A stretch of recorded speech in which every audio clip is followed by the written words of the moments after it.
As a Vanguard S&P 500 investor from the UK, you may be feeling a little conned out of your money right now because over the past year, the VUSA, which is one of the most popular S&P 500 funds, is up by only 8.97%. Now, in a normal year, 8.97% is amazing. However, this is not exactly what other indices, including the S&P 500, have returned for others. Here is another S&P 500 ETF that you can actually buy as a UK-based investor, and as you can see, the performance over the past year is basically double at 19.4%. So if you're feeling scammed by Vanguard, in this video I'm going to show you 3 ETFs that are not the S&P 500 that did really well over 2025. As always, I'm going to use the Trading 212 app to demonstrate this, and if you haven't already signed up to Trading 212, you can get a free fractional share worth up to £100.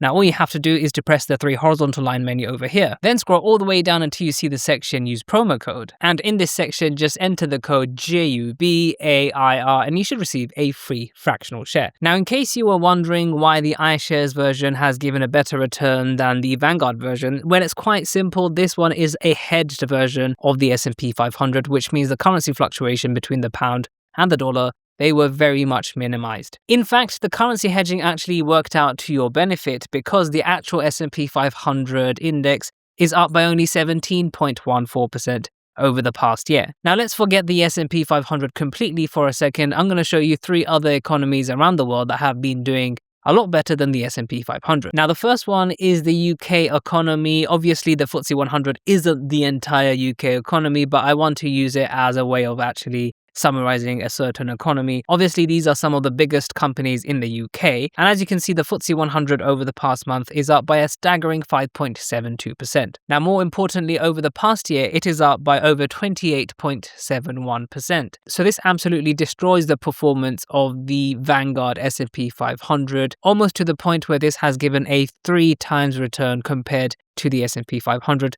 But then again, remember, we're just comparing 1 year. Typically, that's not enough to give any sort of meaningful comparison. Now, if you felt so conned out of your S&P 500 money from Vanguard, then there are, of course, options outside of Vanguard. For example, iShares. This is the iShares Core FTSE 100 Great British Pounds Accumulating Fund. Now, none of these are any sort of recommendations for these funds. I'm just going through them because I think the data is interesting and it shows not to be fully concentrated in the S&P 500 every single year. This fund is up very comparatively compared to the Vanguard version, so I don't really think there's much in between them. Over the past year, this fund is up by 28.57%. Now, the FTSE 100 going up by over 20% in a year is not something normal, so let's see what other companies that led to this increased valuation of the FTSE 100 in general. So as you can see, this is the FTSE 100 breakdown, the top 10 companies anyway. AstraZeneca is a huge weighting of 8.66%. Then it's HSBC with an 8.33% weighting, Shell with 6.2%, Rolls-Royce with a big 4.46. Now, I would expect that the FTSE 100 is going up mostly because of the top few companies. You can see, let's go into AstraZeneca. AstraZeneca here is up by over 27%. HSBC has done really well, pushing up the FTSE 100 up by over 54%. Shell has maintained its share price. It's not up that much, but it is up by over 4.8%. Now, of course, Rolls-Royce is one of the biggest winners of the FTSE 100 in recent years, up by over 121% over the past year. Now, it's not, of course, all winners. As you can see, Unilever down by 6.65% over the past year. But of course, overall, the FTSE 100 has been doing spectacularly. Now, outside of the S&P 500, it's not just the UK economy that has been doing really well over the past year. Here's another fund by Vanguard. As you can see, this is basically the Japanese economy. Again, when I say Japanese economy, of course, it's not. It's just some of the top companies of Japan. And as you can see, the FTSE Japan over the past year is up by over 25%, again smashing the S&P 500. Now let's have a look at its top companies to see what they've been doing. Now you can see here the top 10 holdings of the FTSE Japan, Toyota being the highest weighted at 3.64%, which actually is not too much as an overall weighting. Over the past year, the company is up by over 24%. Sony has been doing really well. Until recently, there's a bit of a dip, but you can see the company is up by over 19% over the past year. Then we have the Mitsubishi Group. They are up by a massive 60% over the past year. And since 2020, you can see their meteoric rise. This is nearly an exponential growth here. Hitachi has also been doing really well, up by over 41%. Another great company of the FTSE Japan is Sumitomo. I haven't actually heard of this one one before, but over the past year, they are up by nearly 50%. Again, the FTSE Japan has had some crazy good companies over the past year. SoftBank here, as you can see, is up by nearly 80%. Advantest is up by over 149%. It just goes to show that if you focus all of your energy into the S&P 500, then you could be overlooking some amazing growth elsewhere, for example, in Japan and the UK. Basically, all of the top 10 companies in the FTSE Japan are up by ridiculous amounts. Now, it's not just the Japanese economy or the UK economy that has been doing really well over the past year. You can see the German economy has been doing really well too. Now, this is the Vanguard Germany All Cap, and as you can see over the past year, an S&P 500 beating 24.23% growth. So I started investing in around 2020 to 2021, and when I started, I was actually looking to invest into the UK economy, the Japanese economy, and the German economy. I did that for a bit, but there was a crash and then a period of basically going sideways for a while, and it looks like now that these companies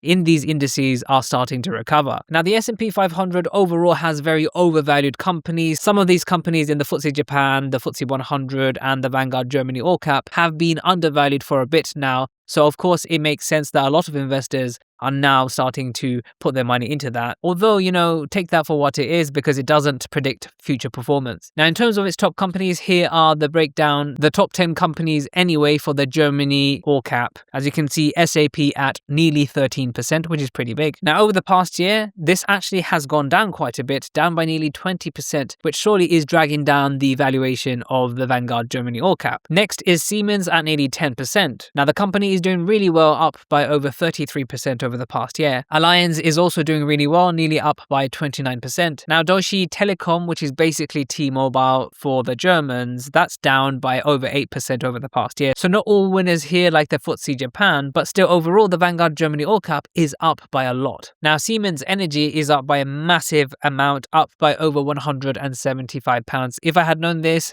last year, I would definitely have put my money into that. Rheinmetall is up by nearly 200% over the past year, absolutely staggering growth. Deutsche Bank again up by over 81%. Infineon Technology is also up by nearly 30%. And Mercedes-Benz, although it's been doing pretty bad overall, is starting to move in a direction. I'm not sure if it's positive or negative, but over the past year, it is up by 6.87%. Now, this video is obviously food for thought. I'm not telling you to sell out of all of your S&P 500 holdings or anything like that. I'm just saying that the future of the world's stock market may not just be the S&P 500 from here till forever. So make sure to check out some of my other videos, and I'll see you in the next video.